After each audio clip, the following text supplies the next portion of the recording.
A partir desse momento, nós daremos continuação ao estudo de um novo capítulo do Sefer Moreh Nevuchim.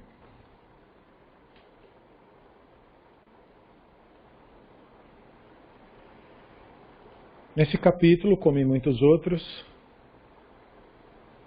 o Rambam começa com o que talvez poderíamos chamar de a palavra mais importante do guia.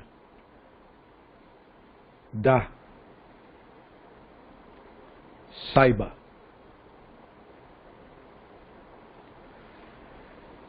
Saiba, você, leitor deste meu tratado, que o que acontece às percepções inteligíveis pelo aspecto de sua relação com a matéria é algo parecido ao que acontece à percepção dos sentidos. Pois, quando observas com teus olhos, percebes o que está na faculdade visual de perceber.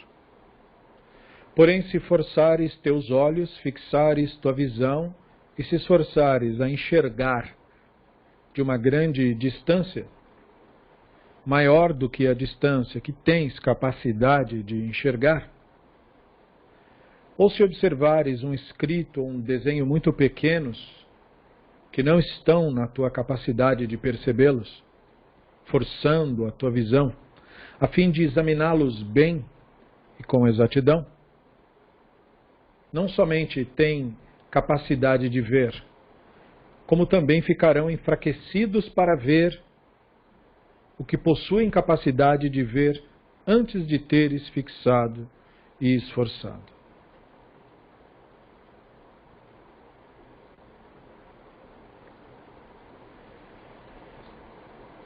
O capítulo estabelece dois conceitos fundamentais. Em primeiro lugar, a consciência, o conhecimento de que o intelecto físico pode ser afetado ao se ultrapassar seus limites. Em segundo lugar, tais limites podem ser transpostos conforme o intelecto se livra de suas limitações e se torna aquilo que realmente é, se tornando absolutamente incorpóreo. O que, em relação ao intelecto, o torna corpóreo? Os pensamentos, as ideias, as crenças e as opiniões. Em relação à consciência, o pensamento é como um objeto material bruto.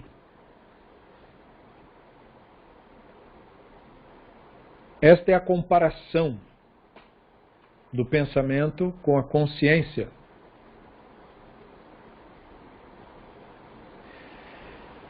Este capítulo, então, está fortemente imbuído de material talmúdico, em especial da segunda seção do Tratado de Hagigah. E assim como acontece com os místicos, que tomam as palavras, as ideias que o Rambam usa para propagarem o misticismo, que é algo contrário ao seu ensino, aqui o Rambam toma um texto que é fortemente utilizado pelo misticismo para com ele nos mostrar o seu real sentido. A Halachá, o caminho dos estudos divinos, portanto, é a grande questão desse capítulo. Existem halachot, caminhos para se aprender as coisas divinas. Mas a Halakha é geralmente entendida, é popularizada como lei. Esta influência tem óbvias relações com o direito romano, com a visão, portanto, dos dominadores e dos conquistadores,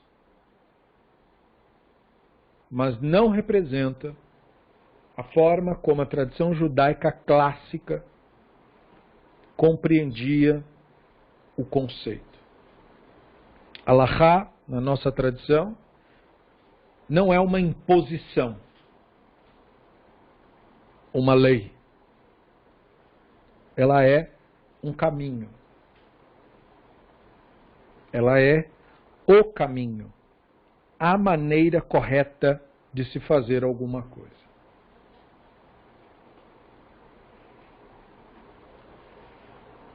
A segunda sessão da Mishnah de Hagigah traz a Halakha.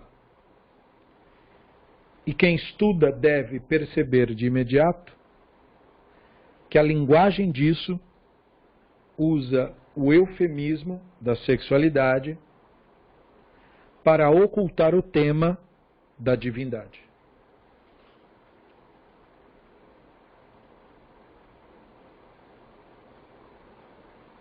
A Halakha não consta escrita no guia. O Ramban pressupõe que o aluno conheça e, portanto, para que todos estejamos na mesma página, este é o trecho em questão. Mishnah do Tratado de Hagigah, capítulo 2, parágrafo 1. En dorshin ba'aravot bishlosha, velo v'maaseh vereshit bishnaim, velo bemerkava beyachid, ele im ken hayachachan umevin midaato. Kol hamistakel be'arba'at dvarim ראוי לו כאילו לא בא לעולם. מה למעלה, מה למטה, מה לפנים ומה לאחור. וכל שלא חס על כבוד קונו, ראוי לו שלא בא לעולם.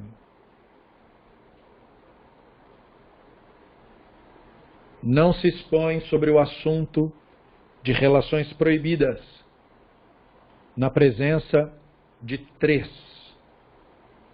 nem sobre a obra da criação na presença de 2, nem sobre o trabalho da carruagem na presença de 1, a menos que ele seja um sábio e entenda de seu próprio entendimento.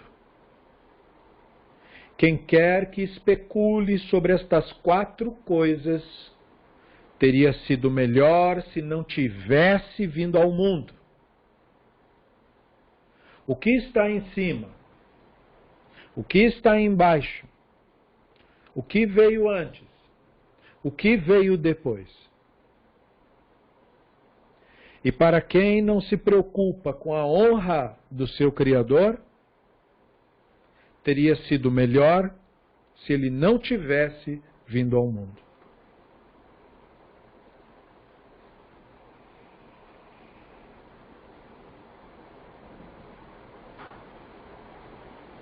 Relações proibidas refere-se ao conceito de arayot.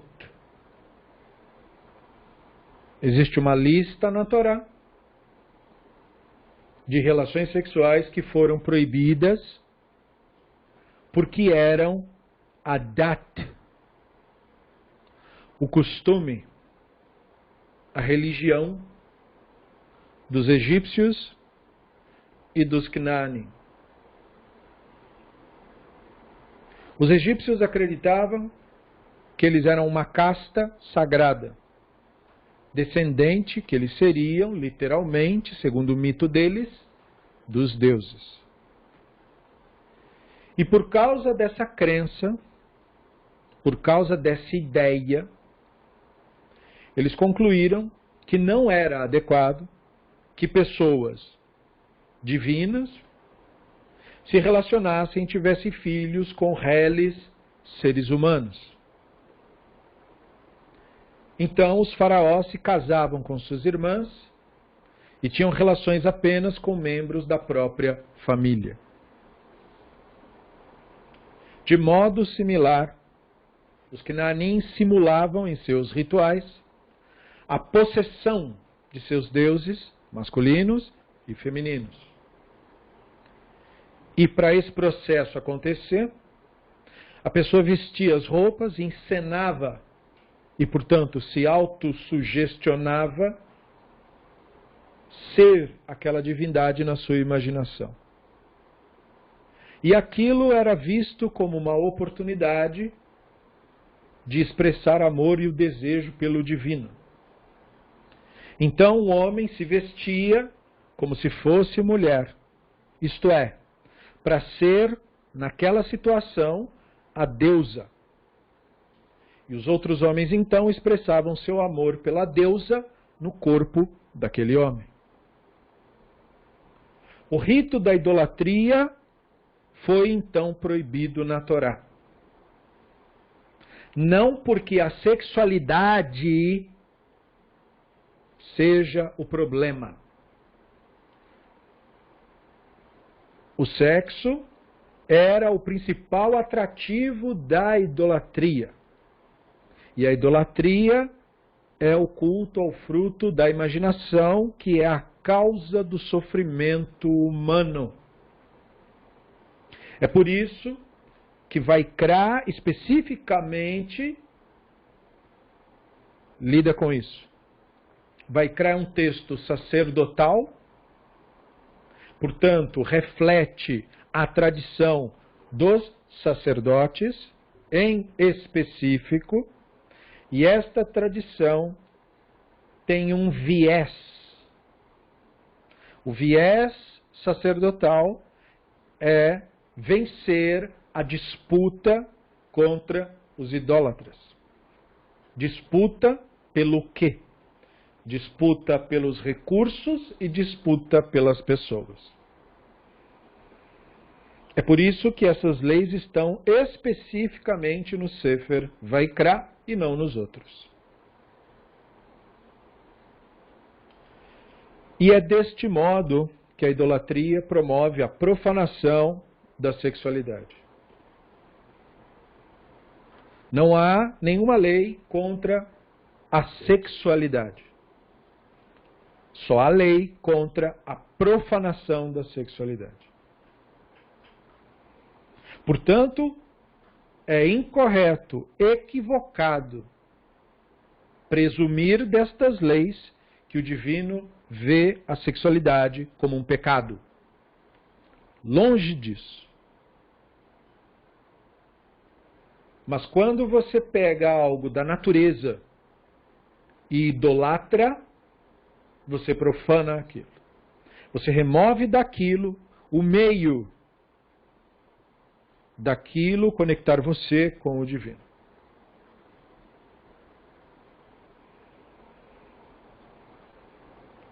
Então a conexão entre a sexualidade e a divindade, presente na metáfora da conjugalidade, é a melhor imagem que a tradição trouxe para a criação e o desenvolvimento contínuo do divino no mundo. Existem muitos temas, como Maaseh Bereshit, Maaseh Merkavah, e a limitação desses temas em 3, 2 e 1 é compreendido de várias maneiras. Dentre as possíveis explicações que se pode e deve dar sobre isso, nós temos esta de que estes são assuntos que não podem ser tornados públicos. O que significa não poder tornar um determinado assunto público? Eu não posso banalizá-lo. O que é banalizar? É explicar mal explicado. É falar contando com a crença do outro. E porque eu não posso lidar com esses temas contando com a crença do outro, porque esses temas todos possuem um elevado grau de complexidade. Para que sejam devidamente entendidos, devem ser devidamente estudados. Não sendo este o caso, não se deve falar sobre isso.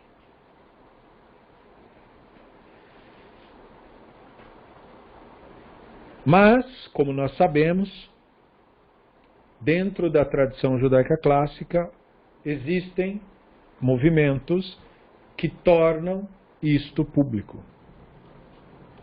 E o Hassidismo é a principal manifestação religiosa que viola esta regra da Mishnah de Hagigah, propagando o misticismo da Kabbalah e, portanto, todos os conceitos da idolatria que o misticismo necessariamente gera. A idolatria no misticismo não é um acidente. Não pode haver misticismo sem idolatria. Todo misticismo é expressão de idolatria. Porque todo misticismo é culto ao fruto da imaginação, que é a essência do que idolatria significa. É por isso que é natural que eles cultuem seus rabinos, cultuem suas crenças, promovam preconceitos, façam julgamentos, isolem-se, criando cultos e transformando a sociedade num sistema de julgamento, de repressão, de domínio, de exploração. Para existirem, precisam combater o conhecimento da realidade. Precisam que as pessoas se isolem. Precisam que as pessoas se alienem do mundo real. E a divindade não pode ser encontrada em nenhuma crença e em nenhuma opinião, apenas e tão somente no mundo real. Portanto, afastar uma pessoa do mundo real é afastar uma pessoa do divino. Afastar uma pessoa do contato com os demais seres humanos diferentes dela é afastá-la do divino.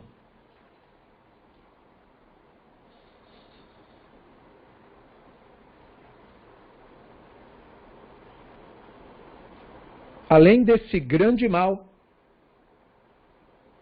o pensamento místico traz o forte julgamento de si mesmo. Pois o ego, o Yetzer Hará, tem por sua principal manifestação o julgamento. E a primeira vítima é a própria pessoa. É por isso que eles se martirizam e se julgam. É por isso que eles tratam a Halahá como lei em vez de um caminho. É por isso que o conflito interno é quase insuportável para muitos. Mas o ser humano se acostuma com o sofrimento. E se permanecer tempo suficiente nisso, não consegue ver a realidade para além disso. E a pessoa traz sofrimento para si e para os demais inconscientemente. Porque este é o ápice da inconsciência. Isso cria a rigidez, a rejeição pelo corpo, a rejeição do que é natural e real, a rejeição da realidade do momento presente, a rejeição, portanto, inconsciente do divino. O divino, então, é rejeitado e é colocado no lugar um bezerro de ouro, isto é, uma ideia minha supervalorizada. E nesse ponto, eu não tenho mais nenhuma relação com a divindade. O que eu estou chamando de Deus é uma projeção do meu próprio ego. Este é o bezerro de ouro cultuado pelo misticismo.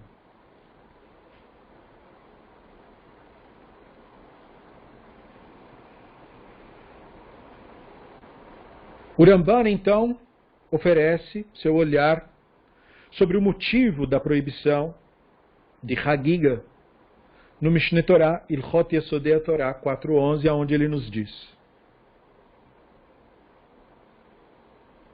Uma ben inyan ma'aseh merkava leninyan ma'aseh bereshit. She'inyan ma'aseh merkava afilo la'echad en dorshin bo ela kol hayachachan umevin mida'ato mosrim lo reshit aprakim ve'inyan ma'aseh bereshit מלמדים אותו ליחיד, אף על פי שאינו מבין אותו מדעתו ומודיעים אותו כל מה שיכול לדע מדברים אלו. ולמה אין מלמדים אותו לרבים? לפי שאין כל אדם יש לו דעת רחבה להשיג פירוש ובאור כל הדברים על הברויים. Qual a diferença entre o tema das obras da carruagem e o tema da criação? O assunto das obras da carruagem não deve ser transmitido nem mesmo a um indivíduo, a menos que ele seja um estudioso dotado de um poder de raciocínio próprio. E então, apenas os epítomes de cada capítulo podem ser transmitidos a ele. Ao passo que o assunto da criação pode ser transmitido a um indivíduo, mesmo que não seja ainda dotado de um poder de raciocínio próprio, e é permitido ensinar-lhe tudo o que ele for capaz de saber sobre esses assuntos. Em caso afirmativo, por que não dar instruções públicas então? Porque nem todo homem é dotado de amplo entendimento para interpretar corretamente a explicação e elucidação de todo o texto.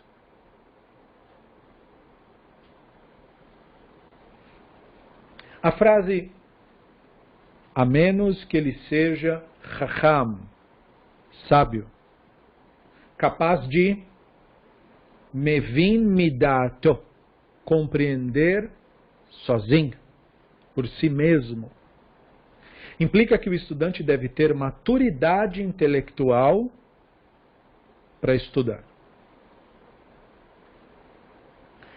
E os limites rígidos ao estudo, ditos na Mishnah, o que está acima, o que está abaixo, o antes e o depois, referem-se à saída do momento presente.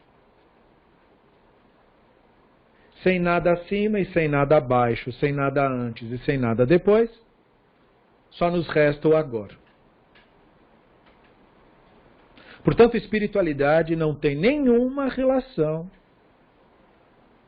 com saber o que acontece quando alguém vai para o céu, ou se quer saber se há algum tipo de céu.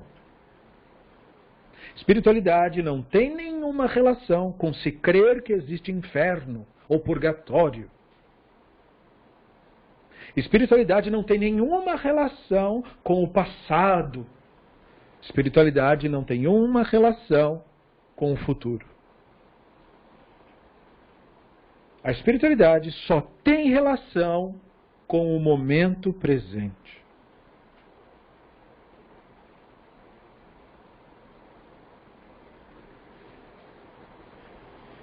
A importância do momento presente se dá pelo fato de que é somente no aqui e no agora que você pode ter qualquer esperança de ter uma real experiência com o divino.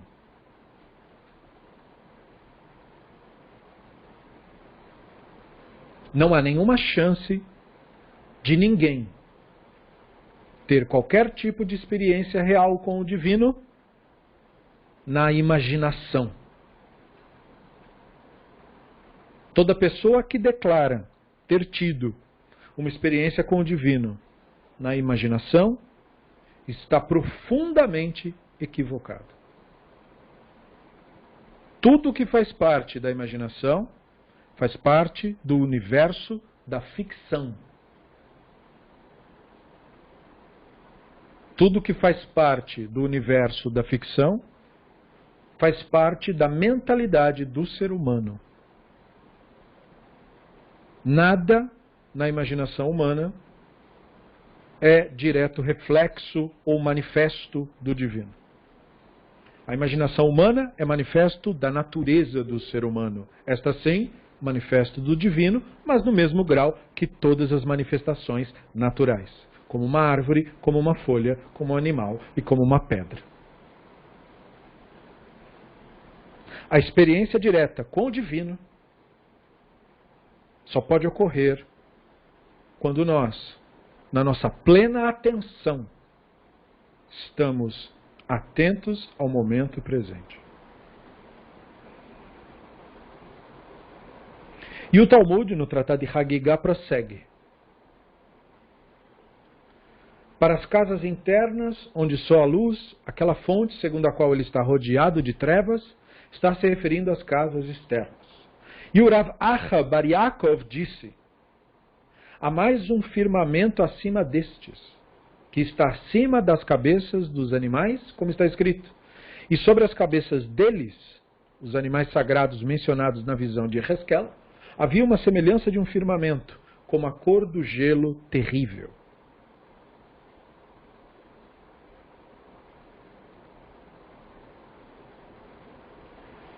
É ensinado na Mishnah, de acordo com a explicação da Gemara, sobre a frase, nem se pode expor as obras da carruagem para um indivíduo.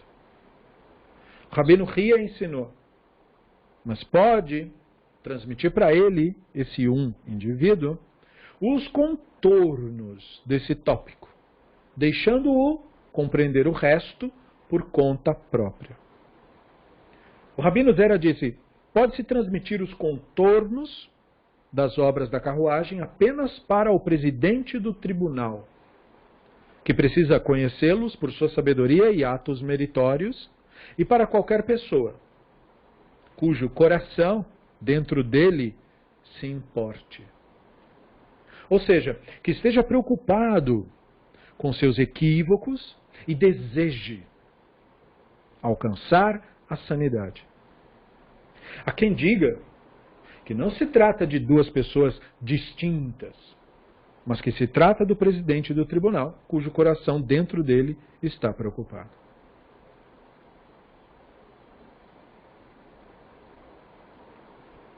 O Rabino Ami disse, os segredos da Torá podem ser transmitidos apenas para aquele que possui as seguintes 5 características. O capitão de 50 e o homem de favor e o conselheiro e o ilusionista hábil e o encantador habilidoso. Shayahu 3.3. E o Rabino Ami disse, as palavras da Torá não podem ser transmitidas a um idólatra. Como está declarado, ele não tratou assim com nenhuma nação. E quanto às suas ordenanças, eles não as conheceram. Tehillim 147, 20. Esse trecho do Talmud menciona várias ideias importantes, mas não menciona a mais importante, enfatizada pelo Ramban. O desejo, o eros pelo conhecimento divino, que nos encoraja na busca e nos deixa alerta sobre os seus perigos.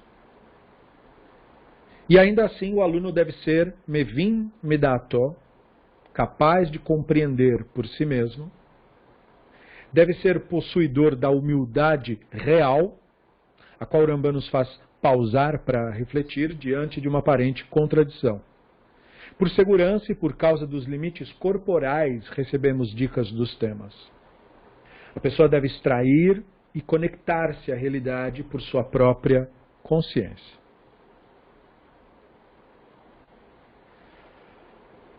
O capitão de 50, mencionado no texto, é reinterpretado pelos sábios, não para se referir ao que foi dito no texto, ou seja, ter um exército com 50 soldados. Mas a idade de 50 anos, embora existam exceções a essa regra dada no texto, aquilo é um eufemismo para a maturidade. A Mishnah em Avot 5:24 estabelece que a idade de 40 anos é a idade do conhecimento. E o Talmud, no Tratado de Avodah Zarah 5a e b, conta como essa ideia dos 40 anos no deserto do Sinai se relaciona com a redenção da transgressão do Éden. A Guemará retorna a um verso citado. Os sábios ensinaram com relação ao verso. Quem dera eles tivessem sempre um coração assim, que me entendessem e guardassem, que me temessem, aliás, e me guardassem todos os meus mandamentos, para que o bem viesse a eles e a seus filhos para sempre. Devarim 5:26. Em um estágio posterior, Moshe disse a Israel: ingratos, filhos de ingratos.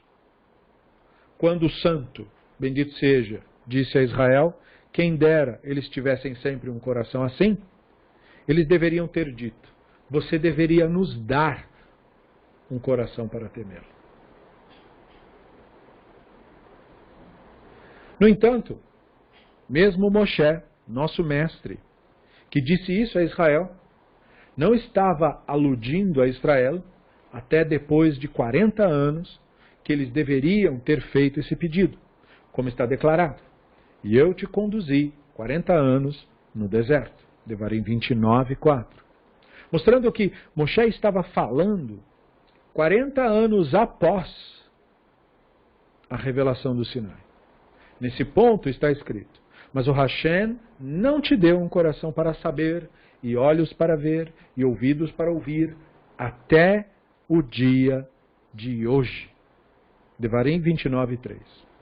Rava disse: conclua disso, que uma pessoa não entende a opinião do seu professor até depois dos 40 anos. Como Moshe disse isso ao povo de Israel, somente depois de 40 anos de aprendizagem da Torá. Portanto, o verdadeiro entendimento do que quer que seja só é trazido por meio da maturidade.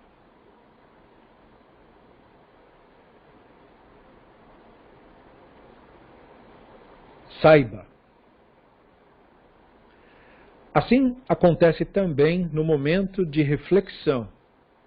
A todos aqueles que estudam uma ciência qualquer.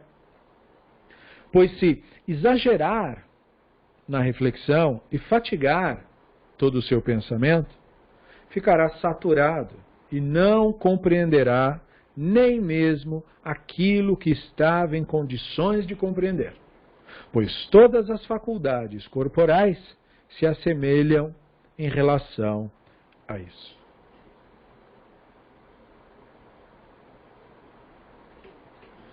Isso nos leva para esse tema. Os 4 que entraram no Pardes. O Ramban menciona o famoso mito sobre os perigos do estudo do Talmud no Tratado de Hagiga 14b. Tanur Abanan. Os sábios ensinaram num Baraita. 4 entraram no pomar. E eles são os seguintes: Ben Azai, Ben Zomá, o Acher e o Rabino Akiva. O Rabino Akiva disse-lhes: quando chegarem e alcançarem as pedras de mármore puro, não digam, é água,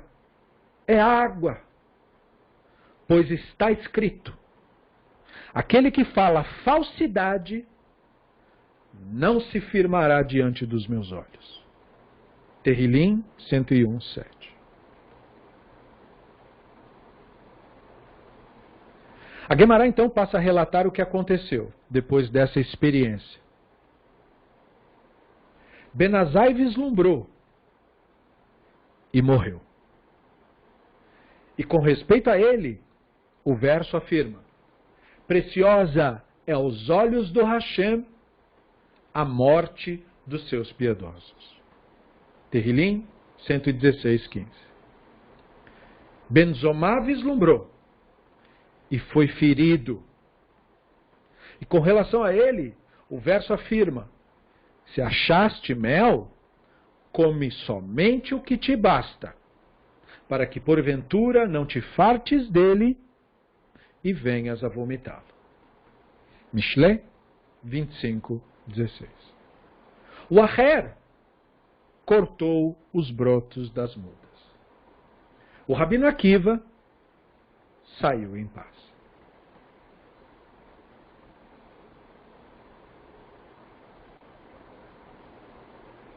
Saiba.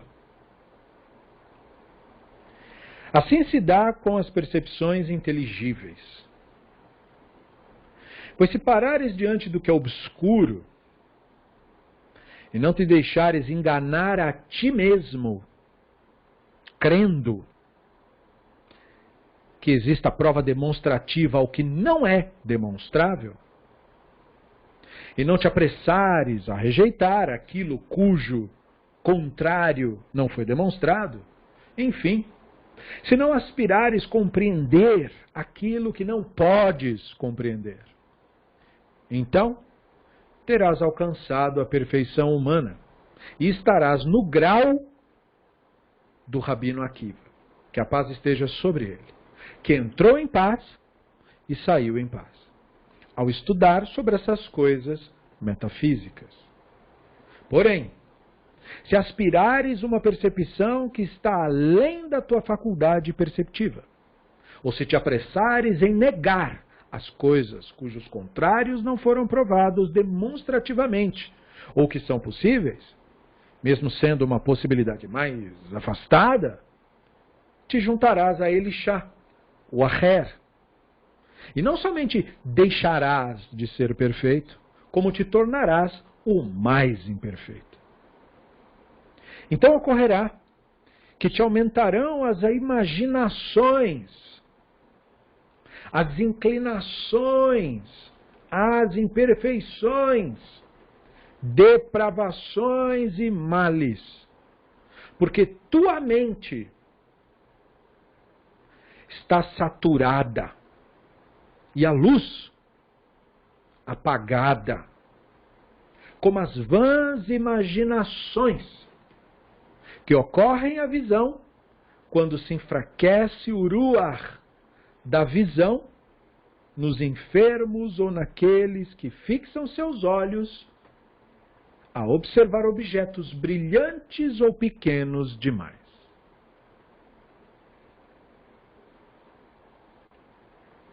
Sobre esse assunto foi dito: achaste mel? Come só o que te basta, para que porventura não te fartes dele e venhas a vomitá-lo.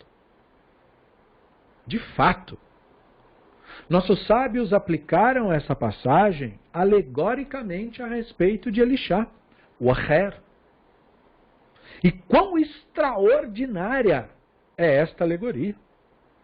Pois ela compara a sabedoria à comida, como dissemos, mencionando o mais prazeroso dos alimentos, que é o mel. Porém, o mel, por natureza, se consumido em excesso, excita o estômago e causa vômito. É como se a natureza desta percepção, apesar de sua elevação, grandiosidade e perfeição, se tornasse uma imperfeição, se ela não for interrompida ao atingir o seu limite, e se não se avançar com precaução. Assim acontece com o consumo do mel. Se for consumido na medida, é um bom alimento, causa prazer, mas em excesso, tudo vai embora. Por isso não foi dito, para que não te fartes e tenha desgosto dele, e sim, e venhas a vomitá-lo. Este mesmo tema é aludido em comer muito mel não é bom. E a isto se refere também. Não seja demasiadamente sábio. Por que te destruirias a ti mesmo? E guarda teu pé quando fores à casa de Elohim. A isto, David fez alusão ao dizer: não me ocupo de assuntos grandes e obscuros demais para mim. A isto, os sábios se referiram ao dizerem: aquilo que te é muito obscuro, não estuda. O que te é oculto, não investigue. Estuda o que te foi permitido. Não te ocupes de coisas obscuras. Ou seja, que deves usar a tua inteligência apenas naquilo que o ser humano é capaz de compreender.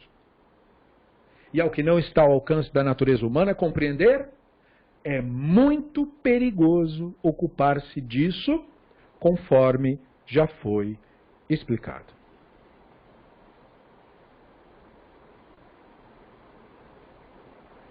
Esta era a intenção dos sábios, ao dizerem: todo aquele que examina as quatro coisas, o que está acima, o que está abaixo, o que vem antes, o que vem depois. E todo aquele que não respeita a kavod do seu Criador. Ao mencionarem o que explicamos, de que o ser humano não deve se precipitar e praticar sua investigação com falsas imaginações. E quando surgem dúvidas, se o tema em questão não possui prova demonstrativa, não deve abandoná-lo, rejeitá-lo, se apressar em negá-lo. Ao contrário, deve agir com calma e respeitar a kavod do seu Criador e se abster e cessar. Este assunto está claro. Não é intenção desses escritos explícitos dos profetas e sábios fechar inteiramente o portão da investigação e impedir que a inteligência perceba aquilo que pode ser percebido.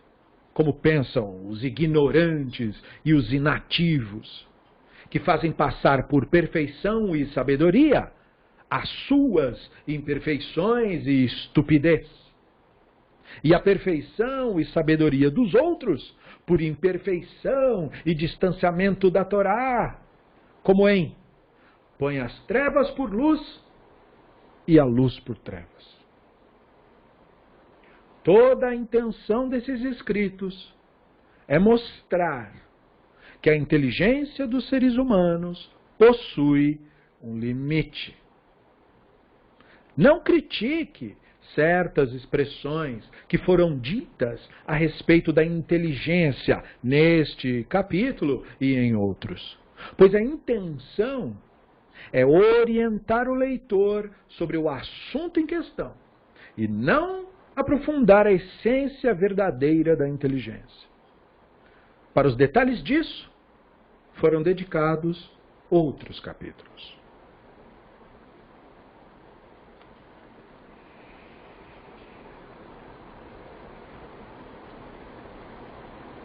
O que está além da inteligência humana?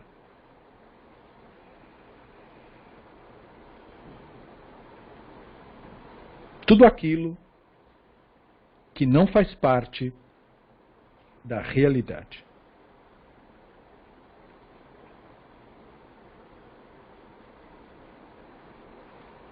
A imaginação humana pode simular mundos inteiros, universos inteiros. É na imaginação humana que existem os mitos, os deuses, os heróis, os vilões, a magia, os poderes sobrenaturais, os espíritos, os fantasmas, as forças ocultas, o delírio e a loucura.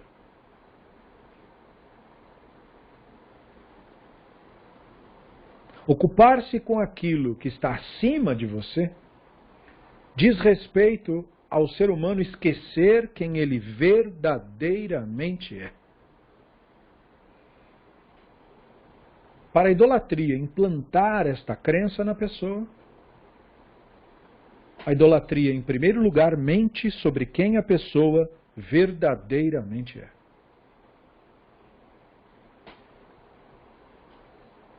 E a primeira coisa que o ego faz é criar uma falsa imagem de si mesmo. O faraó, para justificar seus rituais, dizia não ser um ser humano. Não, ser humano é você. Ele é um Deus. A partir do momento em que você distorce a visão de quem você realmente é,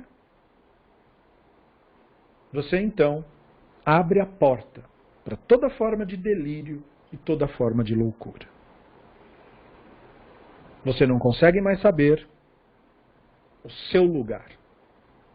Você não consegue mais perceber a kavod do seu Criador.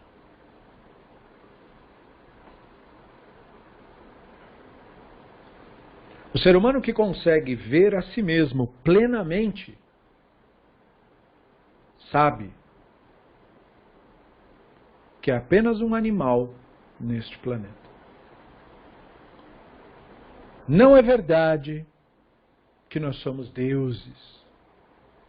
Não é verdade que nós somos fantasmas presos em corpos de carne. Não é verdade que nós somos espíritos vindo de outro mundo para cá. Nós somos apenas animais.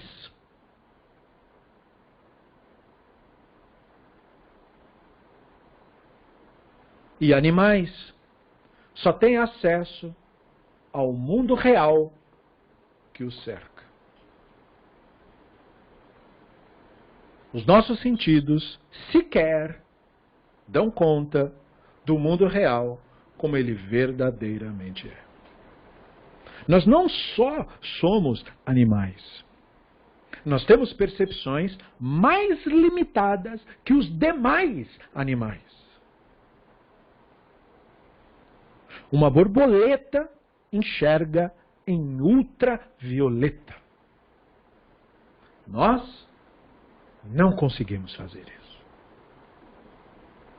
Peixes têm órgãos que os permitem respirar por baixo da água. Nós não temos tal capacidade.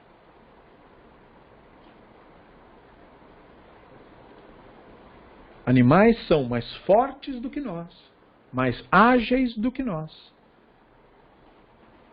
mais persistentes do que nós, mais valentes do que nós.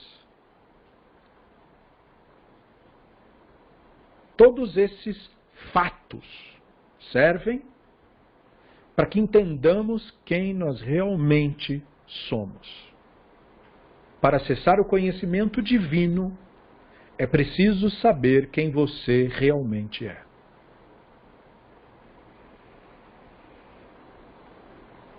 Se você não é um fantasma, se você não é um espírito preso em lugar nenhum, se você não é um ser vindo de outro mundo, então o que é você?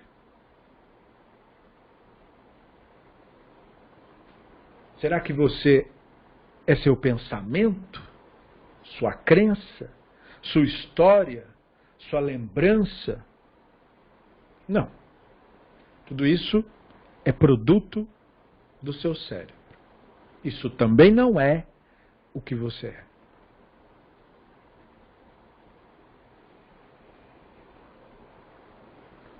Você é a atenção que percebe tudo isso. Esse ponto focal de atenção que se deu conta, inclusive, das limitações dos próprios sentidos e desenvolveu um método de pesquisar a realidade que considera e supera os sentidos. Esse método sequer existia na época do Rambam.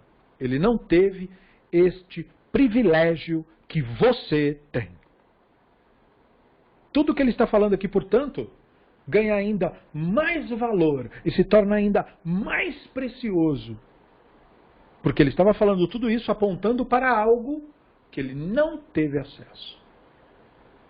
Hoje, nós temos conhecimento de coisas impossíveis de enxergar. Nós temos ciência de coisas impossíveis de detectar apenas com o nosso aparato. E tudo isso acontece por causa da atenção. Aquilo em nós que permite a percepção, permite a atenção, o espaço dentro do qual os pensamentos acontecem, isto percebeu e revelou para nós a realidade como ela realmente é. Isso nos mostrou o que somos de fato. Não somos bonecos de barro feitos para o capricho de ninguém.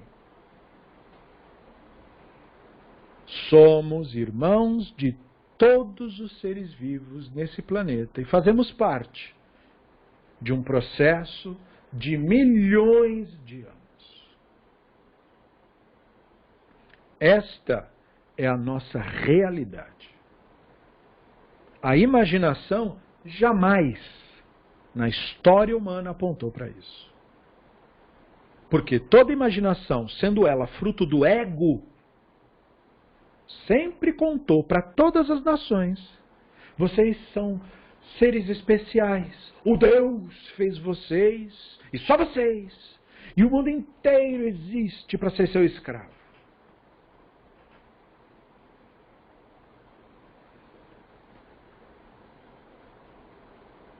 Portanto, a percepção da realidade é o único meio pelo qual nós podemos ter acesso verdadeiro à divindade.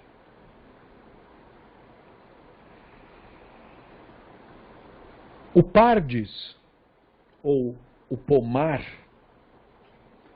é, portanto, uma alusão ao Éden. Neste conceito, o Pardes é como uma vibração ou um fluir, do qual o ensino divino é adquirido diretamente, por assim dizer, dos céus. Essa expressão, os céus, precisa ser desmistificada. O que se imagina sobre isso é absolutamente fictício.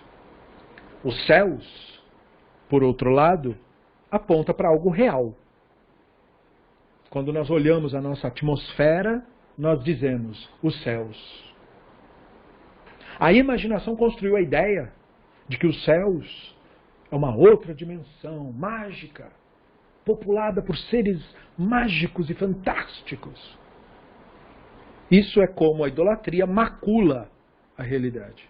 Céus, onde o divino tem o seu trono, se refere ao universo, à natureza, à realidade. E por que usamos essa expressão, céus? Porque nós usamos ela na língua hebraica. Shamaim. E os sábios explicam. Shamaim é uma junção de duas palavras. Esh, fogo, maim, água. A fusão desses dois conceitos forma o que chamamos céus. Portanto, os céus apontam para duas coisas. Para um fluxo, o fogo, e para uma substância, a água. Ele resume em si os conceitos físicos, naturais.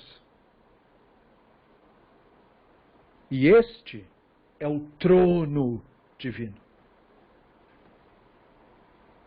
O trono divino, portanto, é a física, o fogo, e o trono divino é a química, a água. É através da física e da química que você vê o reino divino no mundo. Portanto, o reino divino não é uma ideia, uma crença, um outro mundo, uma outra dimensão. O reino divino é experimentado por nós o tempo todo, agora mesmo. Milhões de transformações químicas estão ocorrendo nas suas células, nas minhas células, agora mesmo. Este é o trono divino. Pardes, portanto, aponta para esta emanação de saber que perpassa toda a realidade. E Pardes é construído com letras hebraicas que aludem a métodos de se estudar a sabedoria que conduzem a este tipo de percepção. O P de Pardes serve para construir a expressão pshat. Pshat se refere ao sentido simples e superficial de qualquer história. A letra Reish serve para construir a palavra remes. Remes quer dizer metáfora. A importância de se ler e compreender o que é metafórico. O que eu sei que é metafórico? Aquilo que não reflete literalmente, de maneira simples, a realidade. A letra Dalet forma a palavra Darash, da onde vem a expressão Midrash. Midrash é o ensino homilético, aquilo que depende da eloquência, isto é, a reconstrução da história com novos termos. E o Samer se refere a Sod, aquilo que é oculto. Oculto do quê? Oculto do simples, oculto da metáfora, oculto na homilia. Oculto implica aquilo para o que o ensino aponta. Oculto não quer dizer nada mágico. Oculto não quer dizer nada místico. Este é o problema, esta é a mácula da idolatria. A idolatria profanou o sentido do sod, mentindo que isso se refere aos poderes mágicos, aos mistérios, aos seres fantásticos. E o Talmud alude a isso dizendo, quando você tem acesso ao saber, não diga que o bloco de mármore é água. Por que você não pode dizer que o bloco de mármore é água? Ora, porque não é. Um bloco de mármore, sobre a luz correta, parece estar molhado. Ele reflete a luz. Da mesma maneira, o conhecimento da sabedoria é confundido pelos idólatras com os próprios pensamentos e a própria imaginação. E ele então chama a própria imaginação de verdade. Por isso a comparação do mármore, o concreto, o tangível, o pesado, o real, com a água, o sutil. Não diga que o que você inventou é a realidade. O que você inventou é só isso, fruto da sua imaginação. O divino não está na sua imaginação. O divino está no mundo real, que você compartilha com todos os seres humanos. Portanto, não tem como você acessar nenhum sod, nenhum segredo, que qualquer ser humano também não possa. Não tem como você ter acesso a poderes que ninguém mais tenha. E o misticismo profana a sabedoria desse modo, mentindo para as pessoas, de que se elas seguirem ou comprarem os produtos, elas terão poderes que os demais seres humanos não têm. E elas se sentem cheias de si, privilegiadas, superiores. E aí quando elas escutam de um biólogo que eles são apenas animais, eles se ofendem. Eu não sou um chimpanzé. Sim, você é, diz o biólogo. Só se for você. Eu sou criado pelo meu Criador.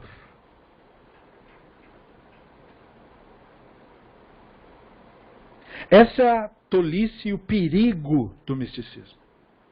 Distorce o nosso contato, o nosso precioso contato com a realidade. Isso faz com que tais pessoas se afastem do conhecimento verdadeiro, da sabedoria verdadeira e da espiritualidade verdadeira. Qual é a espiritualidade verdadeira? É aquela que te coloca em contato com a realidade. Na espiritualidade verdadeira, você perde o interesse pela ficção. A oferta do outro mundo se torna para você desinteressante, irrelevante, patético, desprezível.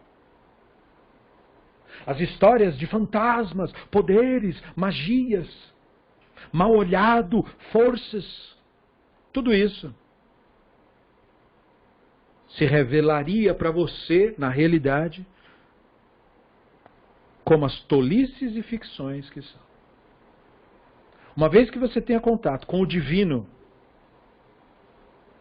toda loucura se torna irrelevante. E é desse modo que nós sabemos que a grande maioria das pessoas que bufam o nome de Deus para todo lado não tem a menor ideia do que estão falando. Não importa seus títulos, seus cargos, suas honras, suas posições, suas religiões. Nada disso significa nada. É a percepção plena da divindade na realidade, em vez de em nossa imaginação e pensamentos, que constitui a religião plena. Portanto, a religião plena é uma não religião.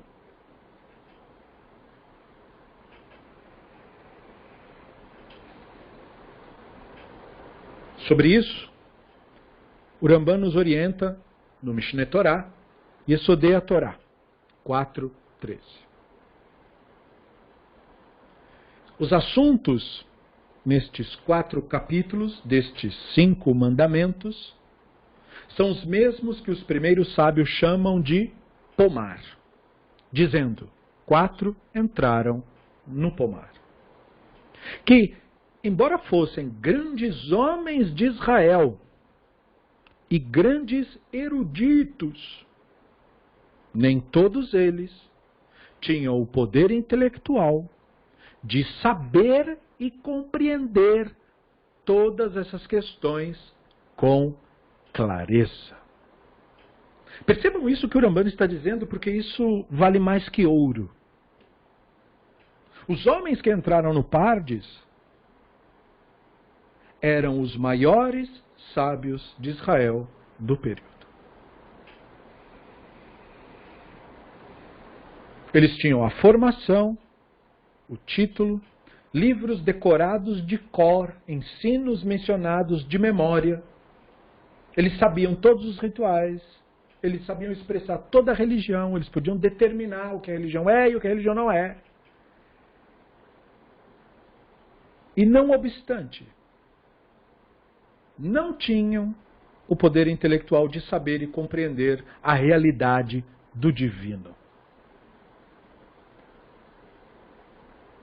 Por que não? Porque a realidade do divino não é derivada de nenhuma religião, e de nenhum posicionamento religioso, e de nenhum tipo de cargo que alguém porventura tenha, e de nenhum tipo de formação que alguém porventura ostente.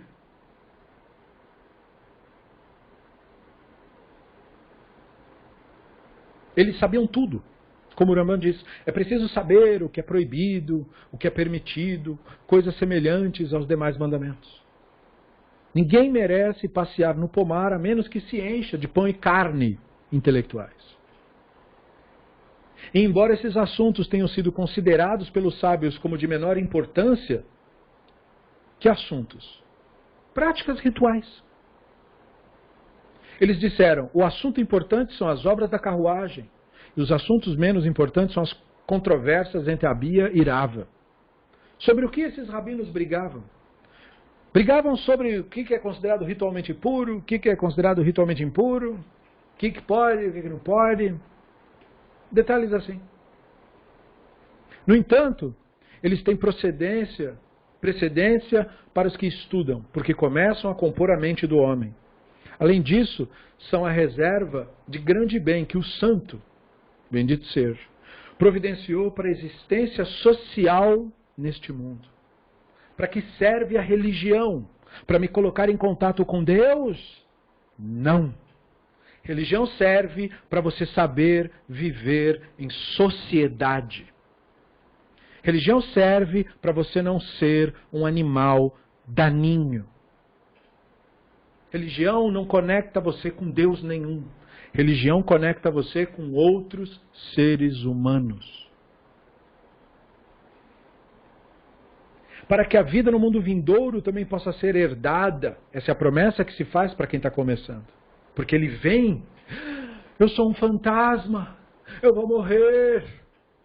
Então contam para ele, não, esquenta a cabeça, tem um mundo vindouro.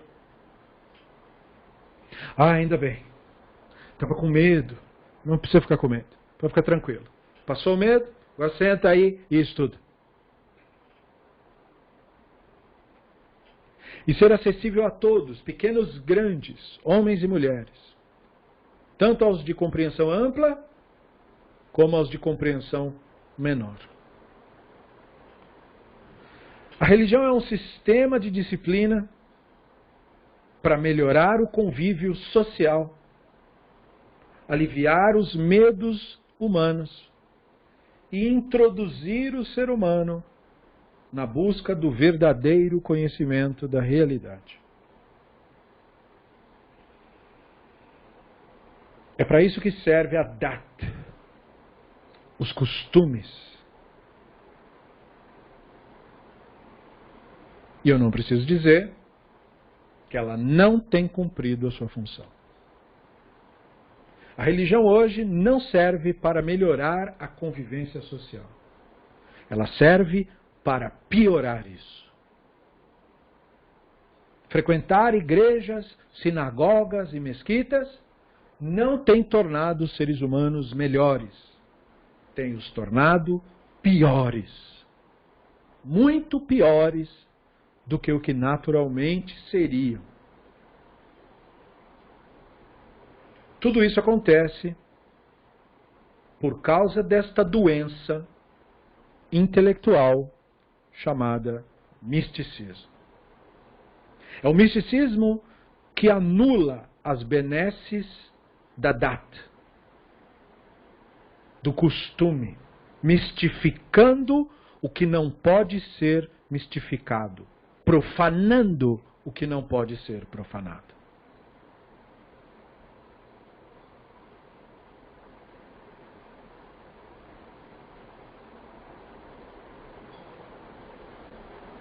Quando Ramban diz, e nem todos eles tinham o poder intelectual de saber e compreender todas essas questões com clareza. Portanto, ele não está falando de uma pessoa que acredita que entendeu. Não existe acreditar que se entende. Ou você entende ou não. Crença não tem nenhuma função aqui e não serve para nada. Ele está dizendo que eles não haviam estabelecido o conhecimento com maturidade de igual modo. Religião não provê maturidade. Cargo religioso não torna ninguém adulto intelectual. Atualmente, muito em contrário a isso. A pessoa até tinha uma certa maturidade, entra na religião e se transforma num completo imbecil.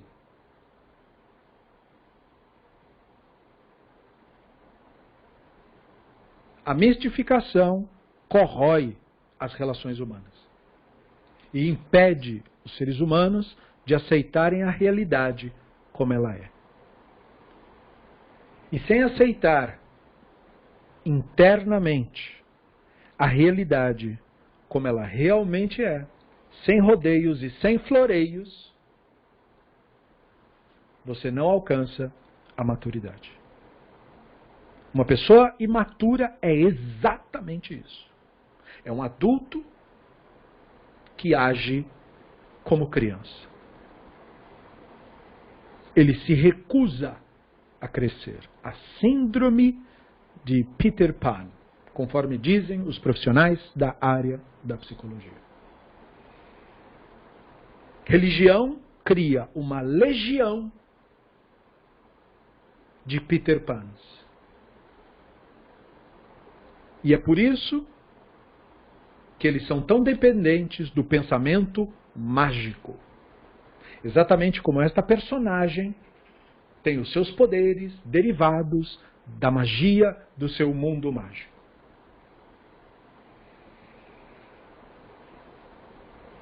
E como Peter Pan, ele sai na calada da noite, isto é, na obscuridade do seu pensamento, buscando outras crianças, outros seres humanos, para levar para o seu mundo fictício. E o que vai acontecer com essas crianças lá? Eles param de crescer. Parar de crescer é morrer.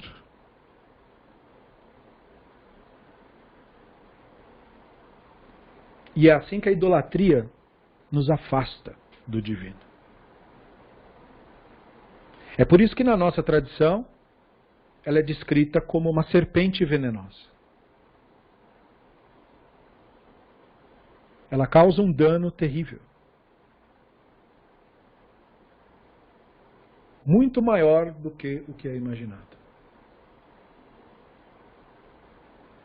Seu dano não é visto com os olhos,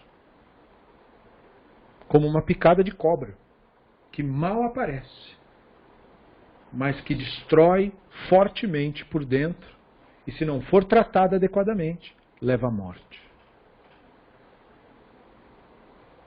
E em muitos casos, não dá nem tempo.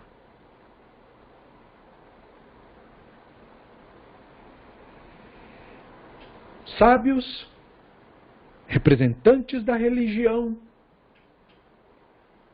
chamados pelos outros de mestres, líderes, grandiosos, santos, faziam ainda confusão entre a realidade e o pensamento. Entre o que é verdadeiro e o que é crença nossa. Esta confusão é fatal em casos graves e sempre invariavelmente danosa em casos menos graves. Ben-Azai, a Mishnah nos disse, não sobrevive à experiência. E talvez isso indique que ele foi o mais bem-sucedido. Afinal, foi dito em relação a Moshe que ver o rosto do Hashem, isto é, compreender a verdadeira natureza do Hashem, sem filtros, causa a morte. Ele então recebe aquilo que os sábios chamam de beijo do Hashem. Isso se refere a um estado de compreensão tão pleno que a própria vida é completamente ignorada. Daí o termo morte. Não há mais a pessoa, não havia mais Ben-Azai, nem religião do Ben-Azai, nem crenças do Ben-Azai, nem pensamentos do Ben-Azai, nem lembranças do Ben-Azai. Tudo isso foi anulado. Isso não é uma experiência nova, descoberta pelos sábios do Talmud. Longe disso. Isso já havia sido registrado na Torá, na figura lendária do Hanor, conforme a Torá diz. Vaitalach Hanor el ha-Elohim veinenu ki lakachoto Elohim. E caminhou Hanor com o Elohim, e ele não existia mais, porque o Elohim o tomou. Novamente, o misticismo profana este importante ensino. Ele foi para o céu vivo, ele foi morar, ele virou um anjo, ele virou um fantasma, a gente faz um ritual e chama ele, a gente fala com ele. Toda a estupidez humana macula o preciosíssimo ensino. Hanor caminhou com Elohim. Caminhar é a essência do que Alahá quer dizer. O caminho. Viveu de maneira absolutamente consciente do divino. Quando isso acontece, o ego, o eu, eneno, não é mais. E ele alcançou o nível máximo disso e o Elohim não tomou. A vida dele não era mais. Sábios explicam esse verso dizendo o quê? O que aconteceu de maneira concreta. Ele foi levado para outra dimensão? Não. O que aconteceu de maneira concreta é que o Hanor morreu. Portanto, não tem nenhum outro mundo. Ele não era mais.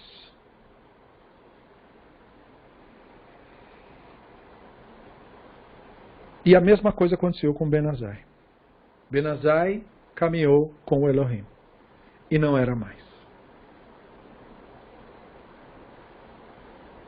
Ben Zomá é considerado em alta estima dentro e fora do misticismo, e muito explorado no misticismo. O texto nos diz que ele foi ferido pela experiência, sendo isso entendido por alguns como alguém que perdeu o juízo.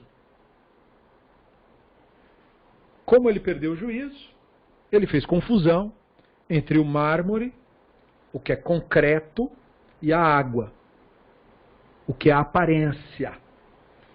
Esse é o erro, como falamos, do misticismo. Ele confundiu o símbolo e a realidade, a aparência e a forma, o real e o fictício. É isso que torna o misticismo danoso. O misticismo é inofensivo no campo da ficção. O misticismo é inofensivo numa série, é inofensivo num filme, é inofensivo num livro. O dano do misticismo acontece quando os seres humanos confundem a realidade com a ficção. O misticismo é lúdico. O misticismo é uma brincadeira. O misticismo é uma encenação. O misticismo é um teatro. O misticismo não é verdade. Tal qual é um absurdo dizer a um ator que ele é seu personagem, é um absurdo dizer que misticismo tenha qualquer tipo de verdade. Mas o mal do misticismo não é esta sua natureza. O mal do misticismo é que ele promove a confusão entre a realidade e a ficção. A arte não faz isso. O cinema não faz isso. A literatura não faz isso. Mas o misticismo faz isso. É por isso que ele é um veículo da idolatria.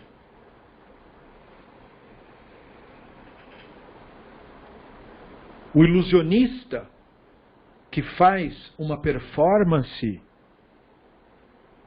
e não mente ao seu público, deixando claro que são truques e ilusões, é um profissional responsável.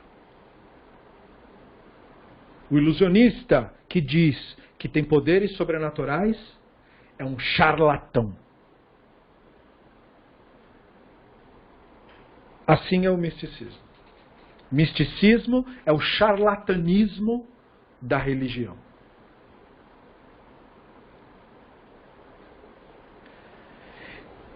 E este dano se converte atualmente na exploração do outro ser humano, em especial financeiramente. Venda de amuletos ou de serviços mágicos, promulgando crenças falsas e mentiras sobre energias, mal-olhado, demônios, espíritos. Tudo isso afastam seres humanos necessitados do conhecimento, como eu e você, daquilo que realmente importa, a realidade do momento presente. Pois o divino apenas pode ser encontrado no mundo real. Nunca na imaginação humana. Para refletir ter aprendido isso, o Ben Zomá, que passou por essa experiência e foi ferido, nos deixou o seu ensinamento. Pirkei Avot 4.1. Ben Zomá disse: quem é sábio? Aquele que aprende de todo Adam, como se diz, de todos os que me ensinaram, ganhei entendimento. Quem é poderoso? Aquele que subjuga seu Yetzer Hará, como se diz, o que é lento para se irar é melhor do que o poderoso. E o que governa seu Ruach, seu ímpeto, é melhor do que o que toma a cidade. Quem é rico? Aquele que se alegra com o que tem. Como se diz, desfrutareis do fruto do vosso trabalho, sereis felizes e prosperareis. Sereis felizes neste mundo e prosperareis no mundo vindouro. Quem é honrado?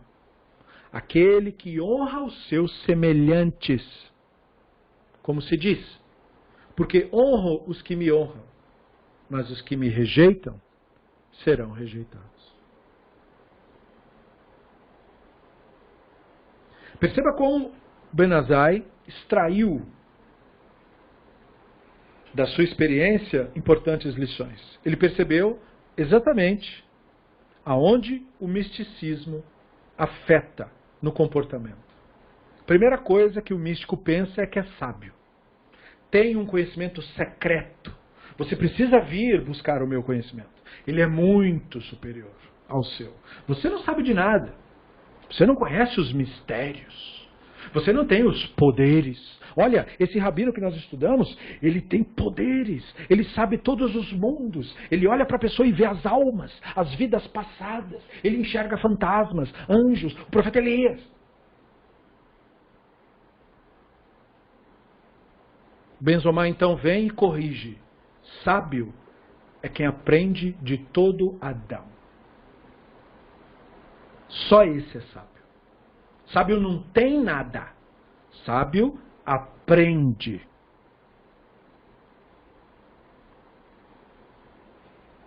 Ele aprende de todo Adão. Ele não tem nenhuma verdade judaica melhor que a dos outros. Não. De todo Adão há algo para se aprender.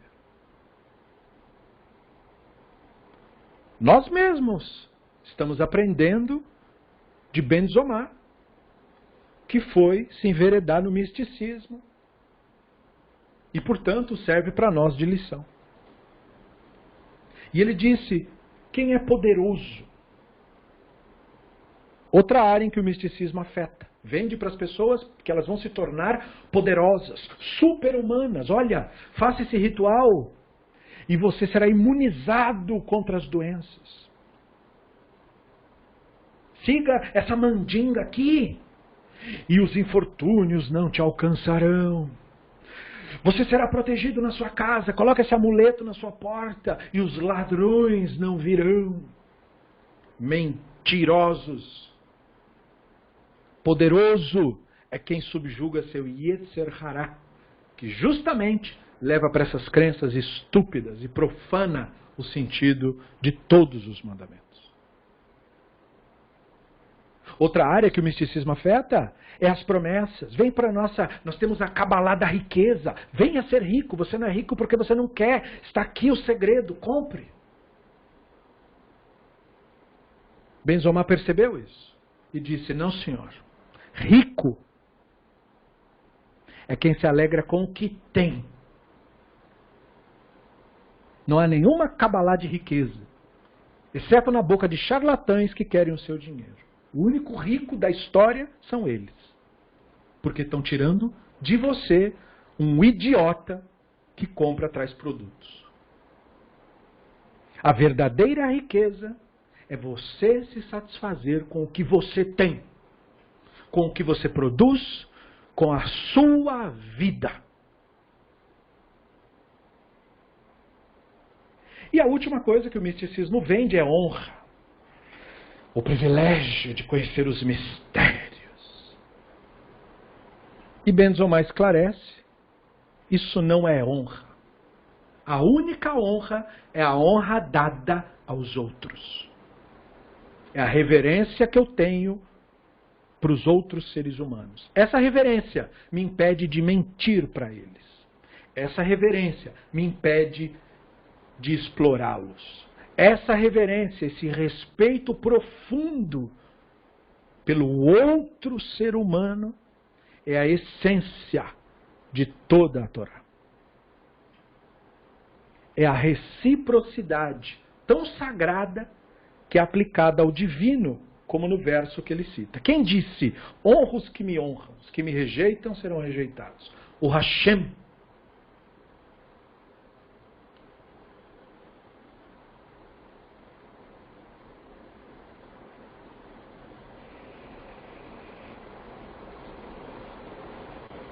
Bem, nós temos muito a dizer, mas nós temos que pausar. Nosso tempo exige de nós isso.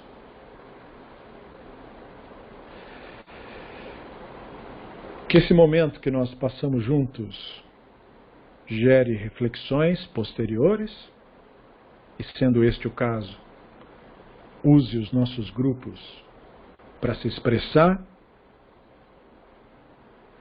No mais, nós ficamos por aqui. Eu quero agradecer a cada um de vocês que honra o nosso grupo com a sua presença. Agradeço aos nossos apoiadores que permitem que esse projeto continue. Muito obrigado.